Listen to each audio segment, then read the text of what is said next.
নমস্কার বন্ধুরা, আপনারা দেখছেন বাংলার খবর। এখানে সব ধরনের খবরের আপডেট সবার আগে দেওয়া হয়। তো আজকে কথা বলবো স্বামী বিবেকানন্দ স্কলারশিপ নিয়ে।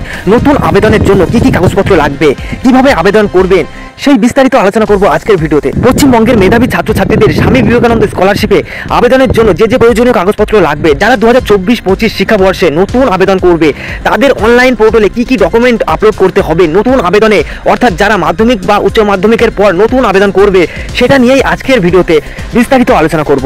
তো প্রথমে যে বিষয় নিয়ে কথা বলবো, স্বামী বিবেকানন্দ স্কলারশিপে নতুন আবেদনে কি কি ডকুমেন্টস লাগবে। তো বন্ধুরা, প্রথমেই লাগবে মার্কশিট।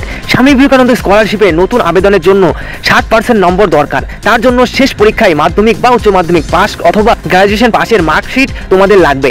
এটা সকলের কাছেই থাকে, তাই চিন্তার বিষয় নয়। তারপরে যেটি লাগবে, ভর্তির রসিদ। ছাত্র বা ছাত্রী স্কুল কলেজে ভর্তি হয়েছে কিনা তার প্রমাণ হিসেবে অ্যাডমিশন বা ফি পেমেন্টের কোনো রসিদ আপলোড করতে হবে, অর্থাৎ ভর্তির রসিদ বা শ্রেণীর জন্য ফি আবেদনের রসিদ। দ্বিতীয় যে ডকুমেন্টটা লাগবে সেটা হলো ইনকাম সার্টিফিকেট। ছাত্র বা ছাত্রীরা পরিবারের বার্ষিক আয় 2.5 লক্ষ টাকার বেশি হওয়া চলবে না, তার প্রমাণস্বরূপ ইনকাম সার্টিফিকেট লাগবে। গ্রামীণ এলাকার ক্ষেত্রে জিটি অথবা বিডিও পদমর্যাদার নিচে নয় এমন কোনো সরকারি কর্মকর্তার অফিসার, আর পৌরসভায় কর্পোরেশনের ডেপুটি কমিশনার, গ্রুপ এ ক্ষেত্রে গ্যাজেটের অফিসার, এইসব কর্মকর্তাদের সই লাগবে। SVMCM পোর্টালে যে ফরম্যাট দেওয়া আছে সেটা তোমার প্রিন্ট করে ফিল আপ করে যে কোনো গ্রুপ এ অফিসারের কাছ থেকে সই নিতে হবে। এক্ষেত্রে অনলাইন ইনকাম সার্টিফিকেটও চলবে। এবার বলবো ব্যাংকের কি কি ডকুমেন্টস লাগবে। যেহেতু স্কলারশিপের বৃত্তি সরাসরি ছাত্র বা ছাত্রীর ব্যাংক অ্যাকাউন্টে জমা পড়বে, সবথেকে গুরুত্বপূর্ণ বলা চলে এটি ছাত্র বা ছাত্রীর নিজের নামের ব্যাংক অ্যাকাউন্টের খাতার প্রথম পাতা আপলোড করতে হবে। যদি 18 বছরের বেশি হয়ে থাকে অবশ্যই মেজর সেভিংস অ্যাকাউন্ট KYC যুক্ত হতে হবে।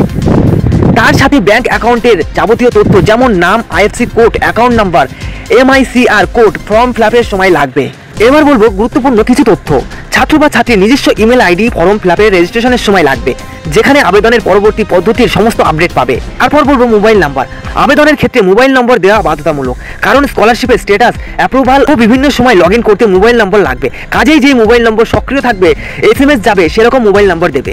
তারপর বলবো আধার কার্ড নাম্বার। স্বামী বিবেকানন্দ স্কলারশিপের ফর্ম ফিল-আপের সময় আধার কার্ডের নম্বর দেওয়া বাধ্যতামূলক, আবেদনের ফর্ম ফিল-আপ করার সময় লাগবেই। তারপরে বলবো এই ফর্ম ফিল-আপে পাসপোর্ট সাইজের ফটো বা আপনাদের স্বাক্ষর লাগবে।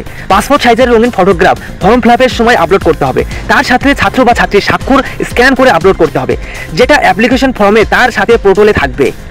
এবার যেটা নিয়ে বলবো বাংলা শিক্ষা আইডি। স্বামী বিবেকানন্দ স্কলারশিপের আবেদনের জন্য বাংলা শিক্ষার আইডি নম্বর দিতে হবে, তবে এটি বাধ্যতামূলক নয়। যেসব স্কুলগুলিতে শিক্ষার আইডি ছাত্রছাত্রীদের দেওয়া হয়েছে তাদের অবশ্যই শিক্ষার আইডি জমা করতে হবে। যাদের শিক্ষার আইডি দেওয়া হয়নি বা যেসব ছাত্রছাত্রীদের স্কুলে, তাদের আপাতত জমা না করলেও চলবে।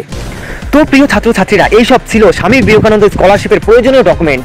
আবেদন করার আগে এগুলো জোগাড় করে রাখো, ধীরে সুস্থে সময় নাও, কোনো ভুল করো না, যাতে আবেদন শুরু হলে কোনো সমস্যা না হয়। আর হ্যাঁ, স্বামী বিবেকানন্দ স্কলারশিপ বা নতুন নতুন আপডেটের জন্য অবশ্যই চ্যানেলটা সাবস্ক্রাইব করে পাশের ঘন্টাটা বাজিয়ে রাখো, যাতে এমন ধরনের আপডেট আপনারা সবার আগে পান।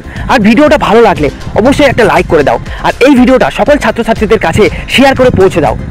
তো আজকের মতো বাই, দেখা হবে নতুন কোনো টপিক নিয়ে নতুন কোনো ভিডিওতে।